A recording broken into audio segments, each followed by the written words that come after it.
Hola, buenos días. Hoy veremos el último tema correspondiente a drogas y mencionaremos al final sobre el síndrome de abstinencia. Comencemos. La guerra del opio ocurre entre los años 1839 y 1842. Los países que participaron fueron China y Gran Bretaña, ya que en ese entonces India correspondía a una colonia más de Gran Bretaña. En aquel entonces, Gran Bretaña producía el opio en la India, que ya dijimos que era su colonia, y lo llevaba a China, donde lo vendía, y era una fuente muy buena de ingresos para los británicos. China se inconforma con esta comercialización y prohíbe que en su territorio la distribución y la venta de esta droga. Resulta que Gran Bretaña se inconforma y entonces envía su flota, sus barcos de guerra, que en aquel entonces eran de última tecnología, y con ello derrota a la flota china, que era muy pobre comparada con la de Gran Bretaña, que en aquel entonces era una potencia. El conflicto termina con la firma del Tratado de Nankín, donde Gran Bretaña establece un libre comercio con China, incluyendo el opio. Además, el gobierno chino cede a los ingleses la isla de Hong Kong durante 150 años. A todo esto, pues el emperador chino no se puede negar después de haber sufrido tan grave derrota. Además, trae como consecuencia que no solamente Inglaterra se ve beneficiada, sino que otras naciones vieron el espacio para presionar al gobierno chino y obligarlo a firmar tratados desiguales, donde los otros ganaban y el imperio chino se veía menospreciado. Regresando a nuestro cuadro de clasificación de las drogas, ¿qué nos falta por ver? Los estimulantes, que son aquellos que aceleran las funciones del sistema autónomo, cocaína, crack y anfetaminas. Los alucinógenos, que alteran la percepción, peyote, hongos y LSD. Quiero aclarar que estas no son las únicas drogas ilícitas, existen otras, las cuales ya no mencionaremos por falta de tiempo, pero cualquier duda o comentario ya sabes dónde escribir. Cocaína, estimulante del sistema nervioso autónomo, acelera sus funciones. Es el principal alcaloide que se extrae de un arbusto cuyo nombre científico es Erythroxylon coca. Se cultiva en la zona occidental de América del Sur, básicamente Colombia, Perú y Bolivia. El arbusto puede llegar a medir hasta 6 metros de altura, si las condiciones de nutrientes y clima son favorables. Es en la hoja de la coca de donde se extrae este componente, la cocaína, ya que solamente en las hojas se encuentra presente. Al masticar las hojas de coca, actúa como un estimulante ligero, ya que se libera poca sustancia activa y ayuda a combatir el hambre, la sed, el dolor y el cansancio. También va a ayudar a soportar el mal de altura. Es por eso que personas que viven en los Andes la mastican o incluso la beben en té para soportar la altura en la que viven. Pero ya mencionamos que es una sustancia altamente adictiva. El consumo de cocaína, incluso poco después de haber iniciado, lleva a una pérdida del control y se presenta una ansia por consumir cada vez más y más cocaína, incluso con mayor frecuencia. Al extraerse la cocaína de las plantas de coca, se obtiene un polvo blanco, que posteriormente se rebaja para ser inhalado. La cocaína pura, si se inhala, puede causar la muerte.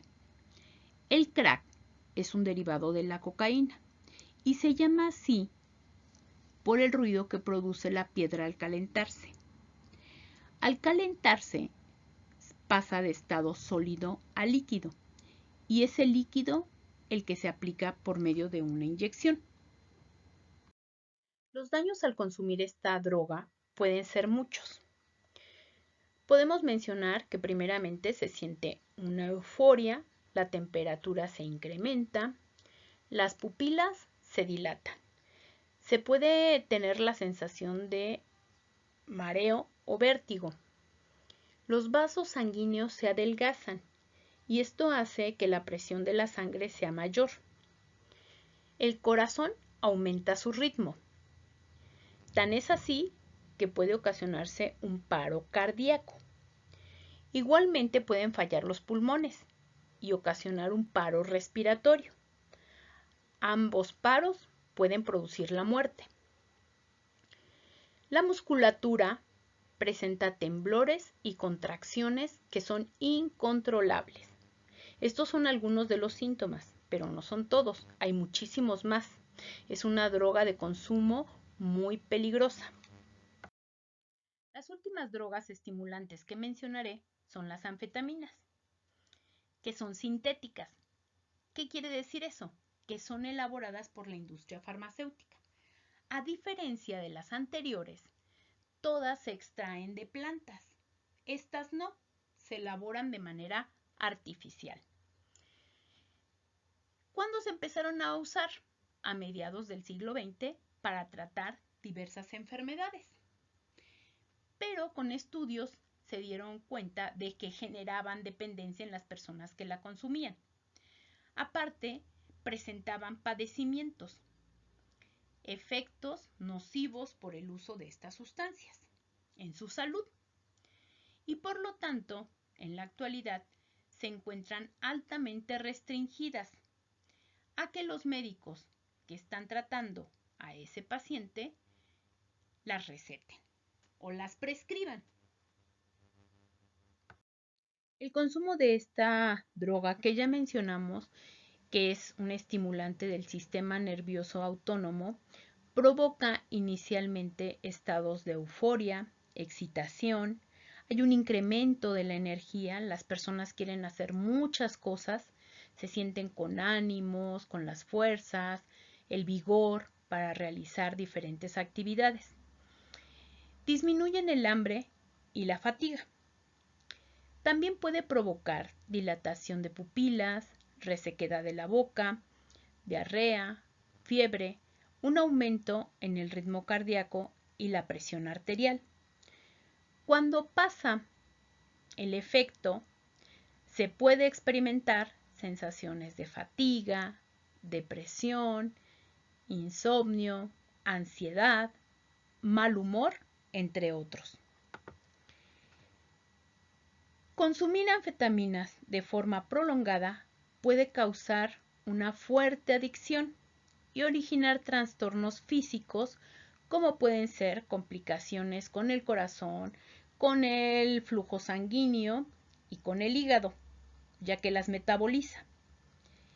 Y psiquiátricos, ya decíamos, cambio de humor, delirios y alucinaciones. Los alucinógenos son cierto tipo de drogas que en dosis no tóxicas causan alteraciones de la percepción de la realidad en el consumidor. Cuando están bajo su influencia, las personas ven imágenes, escuchan cosas, experimentan sensaciones muy distintas a lo que perciben cuando están en vigilia, no bajo el efecto de estas sustancias. Algunas personas las consumen ingenuamente pensando que la alucinación que se va a producir es placentera. Sin embargo, no es así. Puede ser que la alucinación que se presente o que presente la persona sea incluso bastante traumática. Como alucinógeno podemos mencionar el peyote. Nombre de la especie, Lophophora williamsi. Es un cactus mexicano. Se localiza en algunas regiones desérticas de los estados de Nayarit, Chihuahua, Durango, Coahuila, Tamaulipas, Nuevo León, San Luis Potosí y en menor cantidad en Querétaro y Zacatecas. Presenta un elevado contenido de un alcaloide psicoactivo, conocido como mescalina. El consumo en la época prehispánica de esta planta estaba restringida solamente a los rituales y la consumían los sacerdotes.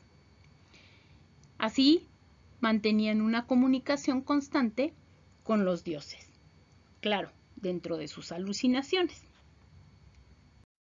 En México se han descrito varias especies de hongos alucinógenos. La mayoría de ellas pertenece al género Psilocibe. Es por eso que también se les conoce como hongos psilocíbeos, ya que contienen como sustancia psicoactiva la psilocibina o la psilocina. Estas se encuentran en mayor proporción, ya que presentan otras sustancias alucinógenas. Uno de los hongos característicos es Amanita muscaria, que es el hongo rojo que presenta en la superficie costras de color blanco. Y el alcaloide o sustancia activa o psicoactiva que presenta es el ácido iboténico. En el caso del LSD, se obtiene a partir del ácido lisérgico y este a su vez se va a obtener de un hongo llamado cornezuelo. Este hongo va a desarrollarse básicamente en los granos de centeno. El ácido lisérgico es una droga muy potente que desconecta severamente de la realidad a quien lo consume. Los consumidores de alucinógenos llaman viaje al periodo en el cual se encuentra bajo el efecto de la sustancia psicoactiva. Una experiencia con LSD, que típicamente dura entre 12 o más horas, la mayoría de las veces se presenta lo que se conoce como un mal viaje. Y no es otra cosa que vivir un infierno. Puede ser tan terrible la alucinación que se presenta que las personas pueden llegar a suicidarse porque confunden totalmente lo que están viviendo en la alucinación con la realidad. Ya que hemos visto algunas de las drogas, veamos ahora cuál es el síndrome de abstinencia. Se define como el conjunto de síntomas físicos y mentales que aparecen después de que se deja de consumir una droga. Las características de este síndrome van a depender de qué tipo de droga se consumió, cómo se suministró y del tiempo durante el cual se estuvo dependiendo de ella. Veamos algunos síntomas. Los síntomas por la falta del consumo de droga pueden ser muchos. Aquí te dejo un cuadro que espero lo analices. Lo ideal es pasar el síndrome de abstinencia acompañado. Es un trance difícil, pero quien logra superarlo deja de ser esclavo de las drogas. En esta ocasión, deberás señalar cuál es la adicción que puede contribuir más a complicar la salud de un enfermo con COVID. Si tú consideras que hay más de una, puedes mencionarlas siempre y cuando fundamentes el por qué consideras que esa adicción puede agravar los síntomas de COVID. Como siempre, deseándote un buen día y que goces de una espléndida salud en compañía de todos tus familiares. Hasta la próxima.